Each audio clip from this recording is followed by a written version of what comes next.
운전을 하다가 이렇게 접촉사고가 나면 서로가 상대방이 가해자고 나는 피해자다 이런 이야기들로 논쟁이 있거나 이렇게 충돌이 있을 때가 있어요. 그런데 그렇게 많은 시시비비가 있다가 딱 뭐 하나만 나오면 아주 모든 게 잠잠해집니다. 그게 뭘까요? 네, 블랙박스에 그 영상을 딱 보면 이게 말이 아니라 명확한 증거들이 있단 말이에요. 증거가 있다고 한다면, 증거가 명확하다고 한다면 상황은 종료가 됩니다. 상황에 아무리 무슨 논쟁이 있고 시비비가 있어도 그것이 다 종결이 되어지는 거예요. 기독교는 막연한 신념이나 추상적인 지식의 종교가 아니라 이게 명확한 역사적이고 실체가 있는 신앙, 살아계신 하나님을 우리가 신뢰하고 의지하며 살아가는 생명력 있는 종교인 줄을 믿습니다. 그래서 오늘 본문의 말씀 사도행전 17장 31절은 우리에게 뭐라고 말씀하냐면 이는 뭐하신 사람으로? 정하신 사람이 누구냐 하면 바로 예수 그리스도예요. 구약에 300번 넘게 예언되어 있는 메시아 그리스도, 정하신 그 한 사람을 하여금 천하를 공의로 뭐한 날을 심판할 날을 이미 작정해 놓으시고 이에 그를 죽은 자는 바로 십자가를 말씀하고요. 다시 살리신 것으로, 다시 살리신 뭐라고요? 부활입니다.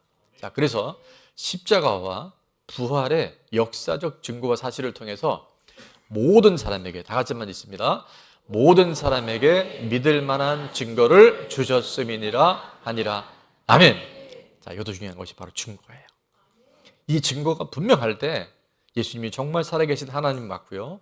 그분의 부활이 실제인 줄로 믿습니다. 자, 십자가와 부활은 모든 사람이 믿을 만한 증거입니다. 아멘. 이거는 역사학자들도 그 누구도 넌 크리스찬들도 인정할 수밖에 없는 게 바로 십자가와 부활의 사건이라는 거예요. 그래서 초대교회 때부터 예수님 돌아가신 30년 후부터 어떤 논쟁이 계속했냐면 부활이 허구다, 부활이 가짜다, 부활이 지어낸 얘기다. 이걸로 끊임없이 사탄은 기독교를 공격하고 지금도 그걸 폄하하고 있어요. 요한복음 10장 10절에 보면 도둑이 온 것은, 사단이 온 것은 우리 인생을 도둑질하고 죽이고 멸망시키는 거예요. 근데 하나님의 아들 예수님이 이 땅에 오신 것은 택한 백성 양으로 뭐라고 생명을 얻게 하고 그리고 더 풍성히 얻게 하려는 것이 바로 예수님이 이 땅에 오신 이유고 목적인 줄 믿습니다. 그래서 우리가 이 부활이 확실하잖아요. 이 부활이 실제 나의 사건이 되잖아요. 그럼 인생은 송두리째 바뀌어버립니다. 자, 부활은 역사입니다. 시작. 부활은 사실입니다. 부활은 팩트입니다. 이것이 여러분에 분명해질 때 우리 삶에 하나님이 이루어 가시는 구원의 역사는 더 실제적이고 더 확실하게 우리 삶에 변화가 일어날 줄을 믿습니다. 그래서 초대교회 때부터 지금까지 끊임없이 인본주의자들과 또 사탄은 뭘 지금 공격하냐 하면 부활이 가짜다, 부활이 신화다, 부활은 인간이 지어낸 이야기다라는 것을 이것만 입증하면 기독교가 송두리째 무너지기 때문에 지금도 거짓, 부활에 대한 가짜를 계속 주장해요. 그래서 한 6가지 부활이 가짜라고 하는 설이 있는데 첫째는 뭐냐 하면 도난설입니다. 제자들이 훔쳐갔다라고 하는 거예요. 당시 그 시체를 지키는 로마 군인들이 만약에 그 예수님의 시체를 제대로 못 지켰다고 한다면 그들은 사형을 당합니다. 그러니까 이게 있을 수 없는 일이라는 것이, 또한 제사장들이 혹여나 그런 일들이 있을까 봐 미리 돈을 주고 부탁했다는 것이 당시의 전승에 나오고 있어요. 자, 첫 번째 그래 도난설은 호구다라는 거예요. 두 번째는 환상설이 있습니다. 그건 뭐냐면 실제가 아니라 헛개비를 봤다. 그래서 이 환상설이 또 아닌 것은 성경에 보면 부활하신 이후에 예수님께서 복음서에 보면 굉장히 많이, 또 사도행전이나 기타에도 보면 부활하신 예수님이 여러 차례 사람들을 만나 주셨대. 첫 번째 만난 사람이 누구냐면 바로 귀신 들렸다가 다시 이제 회복이 되어진 막달라 마리아를 포함해서 여인들에게 가장 먼저 나타났어요. 만약에 그것이 지어낸 얘기라면 왜 첫 번째 증인들을 여인들을 세웠겠어요? 근데 그것이 사실이기 때문에. 그리고 제자들과 심지어는 몇 명이 한꺼번에 봤다고 했냐면 500여 명이, 지금 우리가 모인 이 숫자보다 훨씬 많은 사람이 동시에 예수님을 봤다는 거예요. 그래서 뭐가 아니다, 환상설은 사실이 아니다라는 거예요.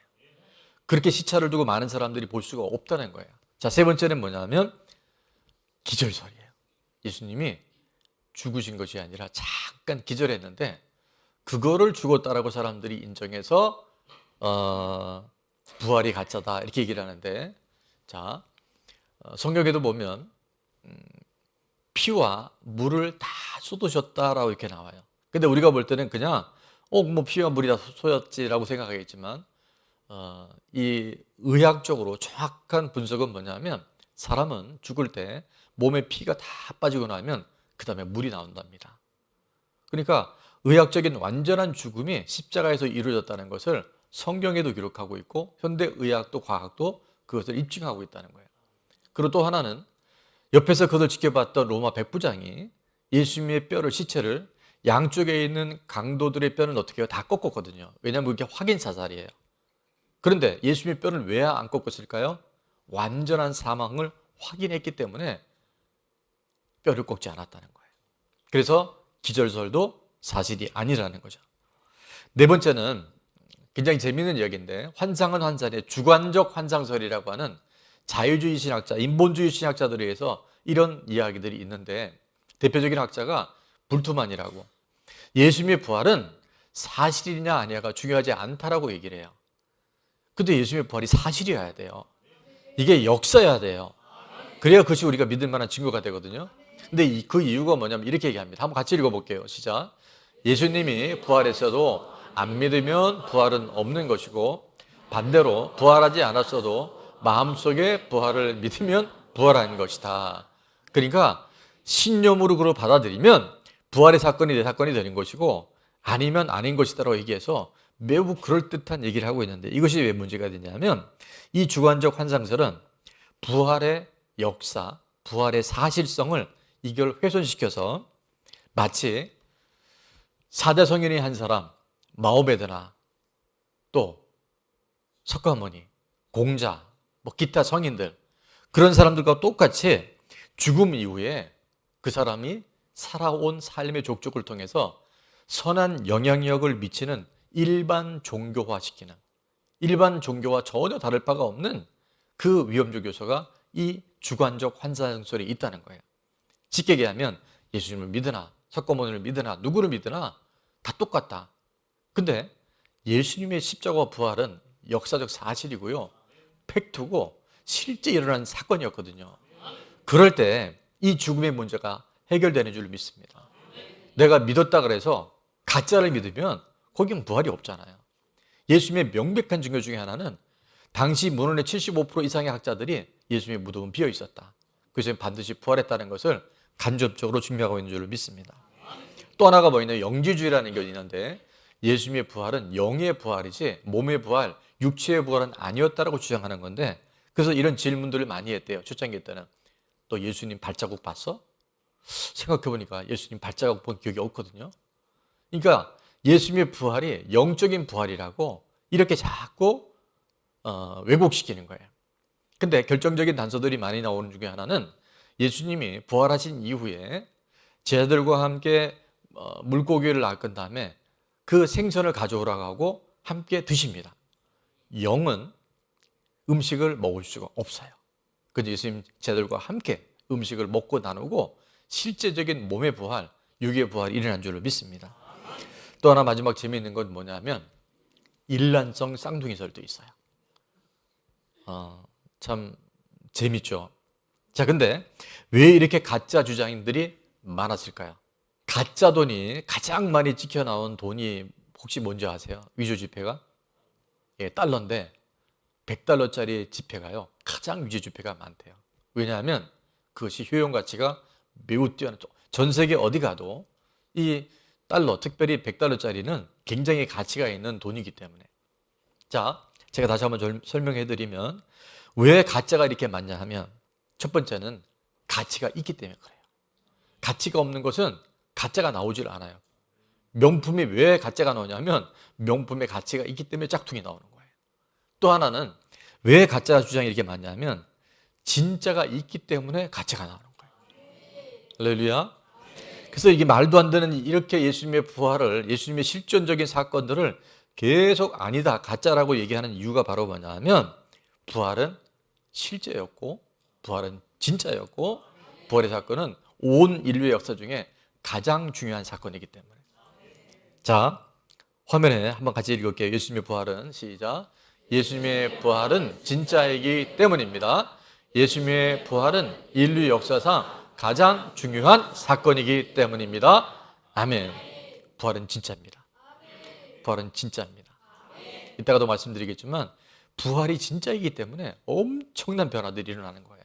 있을 수 없는 BC와 AD가 바로 예수님의 십자가와 부활을 통해서 완성되게 된 줄로 믿습니다.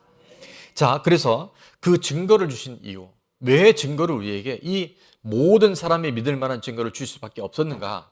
한번 열어볼게요. 로마서 14장 9절 시작. 이를 위하여 그리스도께서 죽었다가 다시 살아나셨으니 곧 죽은 자와 산 자의 주가 되려 하심이라. 아멘. 왜 죽고 부활하셨다고요? 죽은 자와 산 자, 온 인류에 누가 되시기 위해서? 주가 되시기 위해서. 내가 주인이라고 속고 살아가고 내가 주인이라고 교만하게 살아가는 우리들에게 누가 주인이냐 하면 네가 너 인생의 주인이 아니고 죽고 부활하신 예수 그리스도, 살아계신 하나님이 우리의 주인인 줄로 믿습니다. 주인을 분명히 하는 게요, 이렇게 중요해요. 그래서 1년마다 우리는 부활절이 다른 것보다 중요한 것은 부활이 정말 사실이고요, 부활은 실제 역사였고 부활은 지금도 우리 가운데 역사할 뿐만 아니라 그 부활하신 예수님이 저와 여러분과 또 온 인류의 주인이 분명해지기 위해서, 누가 주인인지를 확증하기 위해서 예수님의 부활 사건이 우리 가운데 중요한 줄로 믿습니다. 지금 우리가 호흡을 하고 있는데요, 그죠? 우리는 의식은 못하지만 맥박도 뛰고 있고 우리 안에 피도 흐르고 있고 우리 안에 많은 지금 신진대사 또 자율조절 기능들이 움직이고 있는데, 여러분 이 호흡이 내 호흡일까요? 그러나 시편은 분명히 말씀합니다. 그 코에서 호흡이 끊어지면 당일에 흙으로 돌아가는 게 인생입니다. 여러분, 내가 수는 심인 것 같지만 하나님이 우리 가운데 호흡을 주시고 생명을 허락해 주셔서 생명의 주인 예수 그리스도가 우리를 주관하시고 인도하신 줄 믿습니다. 그래서 이 부활은 단순히 부활이 아니라 누가 주인이지? 지금 내가 가지고 있는 돈이 내 것 같잖아요. 천만에요, 만만해요. 여러분 자녀들 내 뜻대로 안 되는 거 이미 경험해 보셨죠?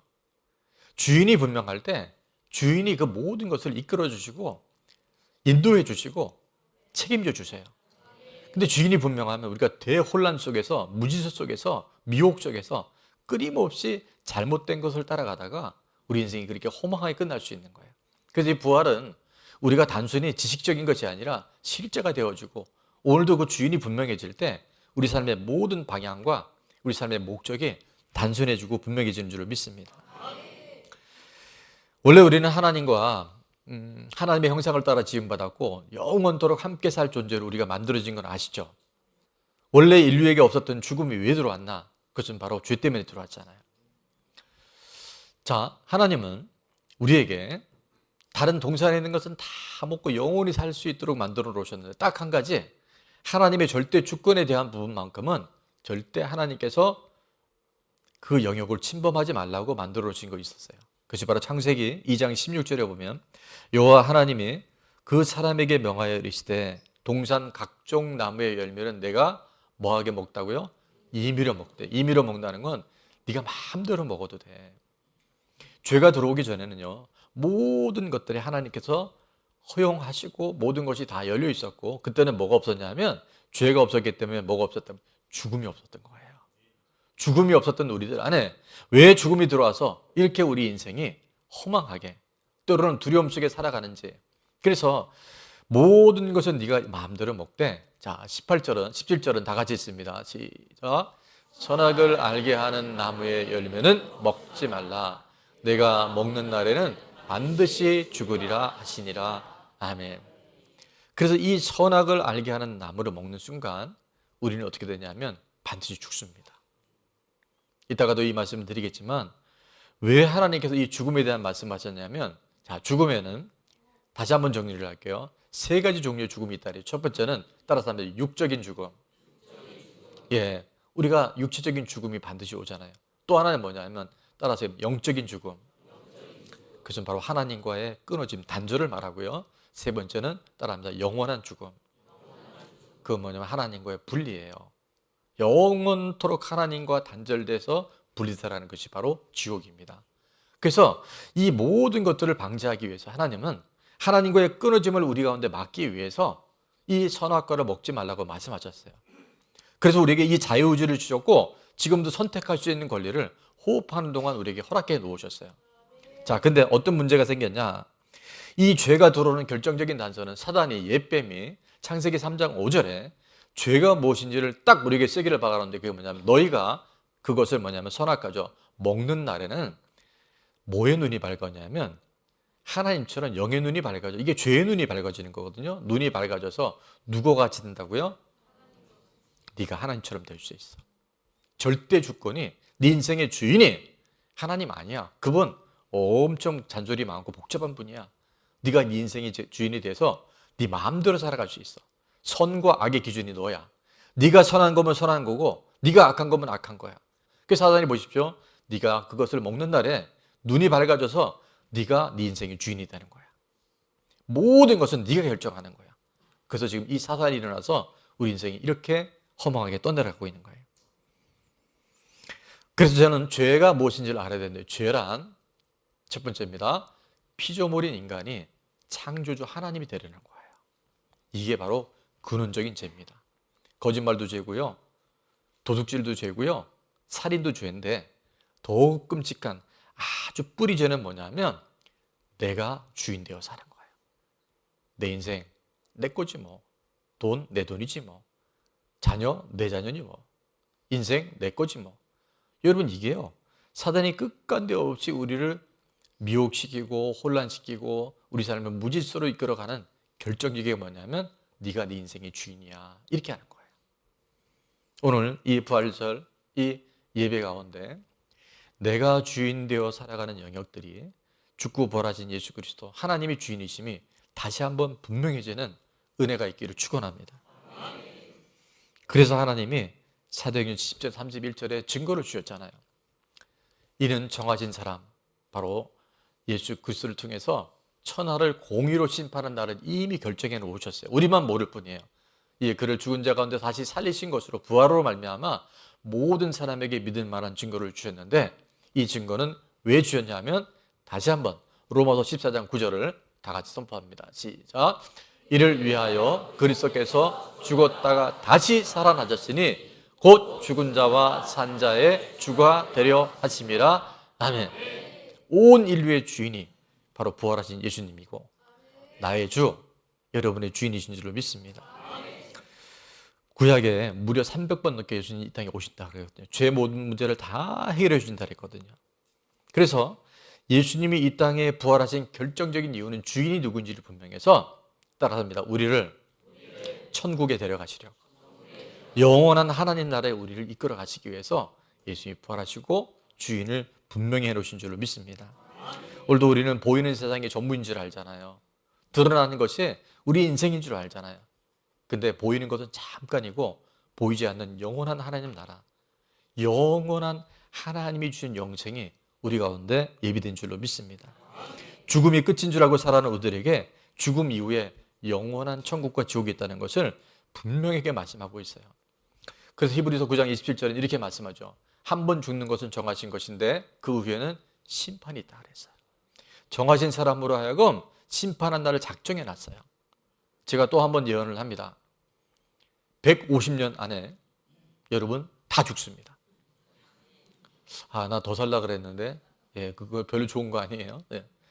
중요한 것은 뭐냐면 우리 인간은 다 죽어요. 반드시 심판받습니다. 그런데 부활하신 예수님을 만난 사람, 부활하신 예수님이 정말 내 인생의 주인이 된 사람은요, 놀라운 턴이 일어나요. 놀라운 반전이 일어나요.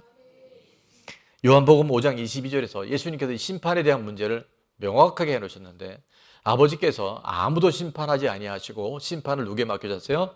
정하신 사람 바로 예수 그리스도에게 맡겨놓으셨는데 24절에 보니까 예수님이 이렇게 말씀하십니다. 내가 진실로 너에게 이르노니 내 말을 듣고 또 나 보내신 이를 믿는 자는 영생을 얻었고 부활하신 예수님을 내 안에 주인으로 모신 사람은 이미 영생을 얻은 줄로 믿습니다.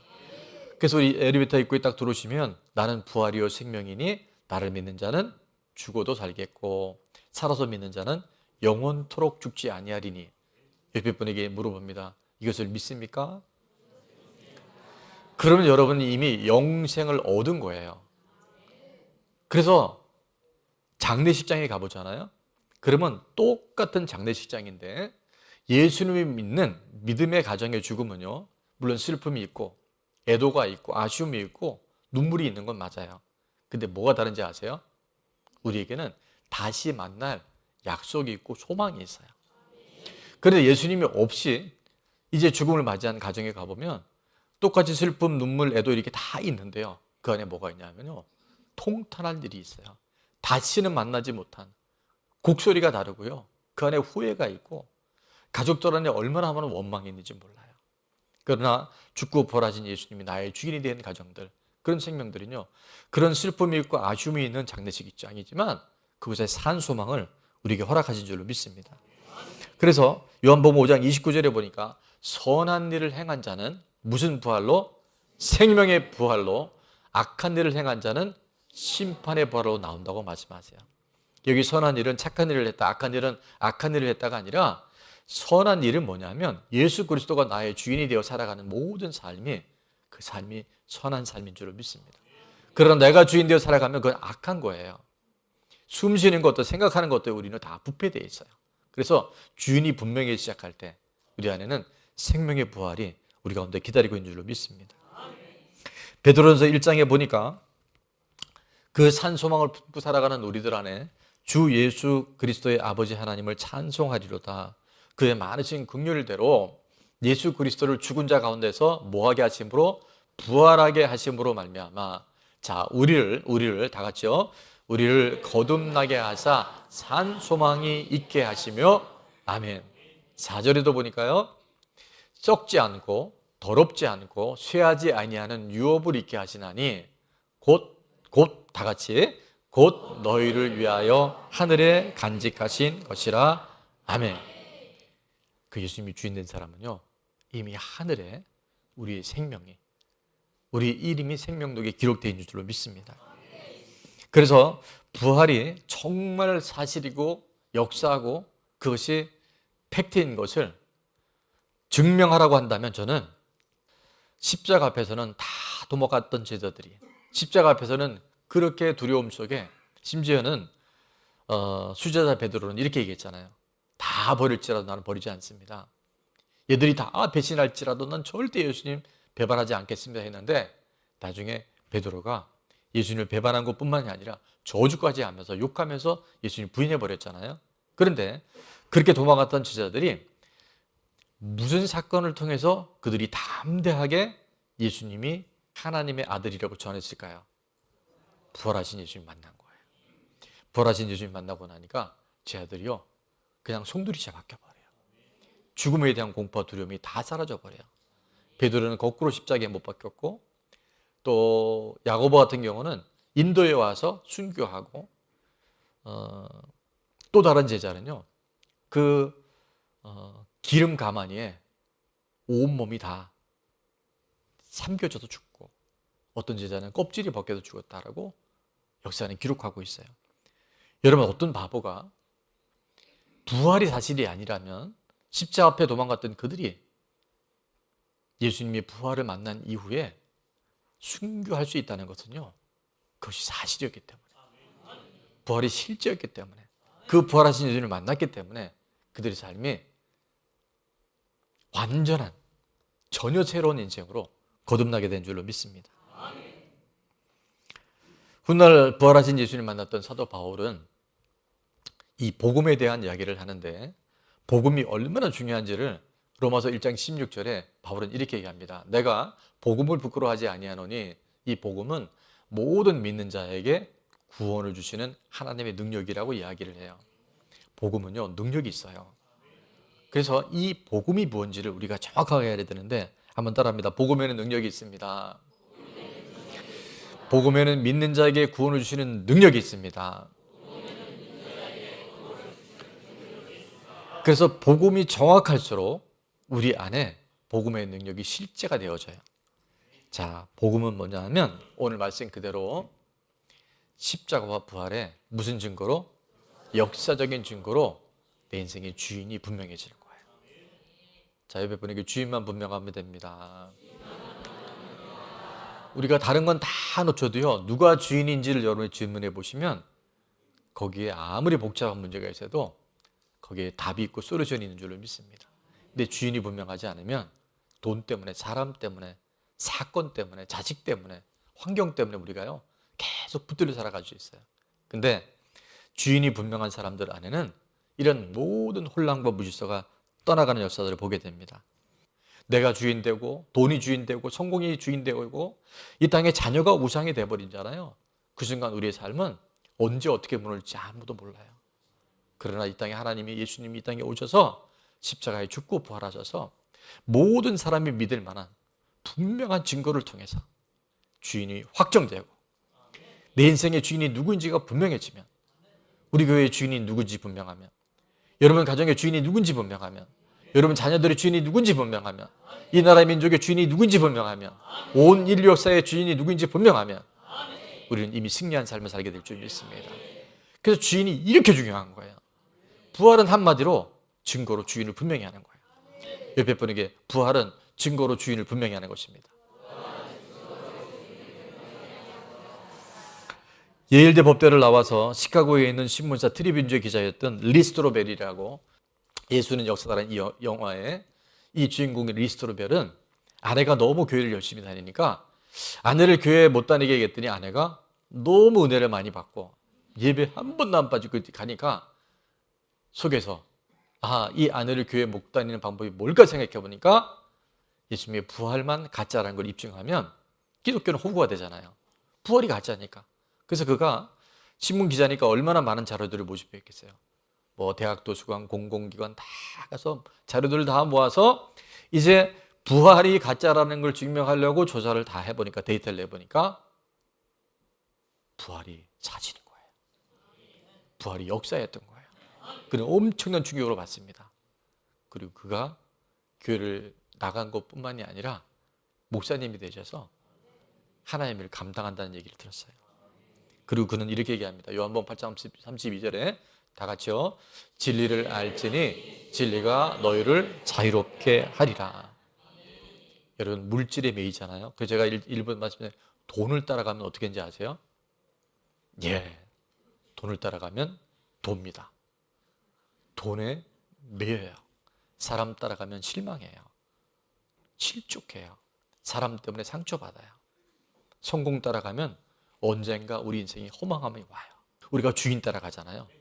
그곳에 고난이 있고 때로는 위기가 있고 예기치 않은 문제가 있어도요, 그 여호와가 목자 되신 그 삶에는 반드시 부족함이 없도록 하나님께서 채워주시고 우리를 회복시켜 주셔서 영원한 하나님 나라, 참된 자유와 희망과 평안을 우리에게 허락하신 줄 믿습니다. 복음에는 능력이 있습니다. 복음이란 증거로 주인을 분명하는 것입니다. 자, 적용 질문입니다. 첫 번째, 자, 복음이란 무엇인가요? 자, 두 번째 마지막 질문 다 같이요. 내가 주인이 아닌데 주인 되어 집착하고 있는 것은 무엇인가요? 어떻게 내려놓을 건가요? 이번 한 주간 이 나눔을 통해서 다시 한번 부활의 주인공들이 되는, 그래서 나 한 사람이 아니라 나 한 사람뿐이 아니라 우리 가족 구원과 이웃 구원을 이루는 부활의 산증인들 다 될 수 있기를 바랍니다.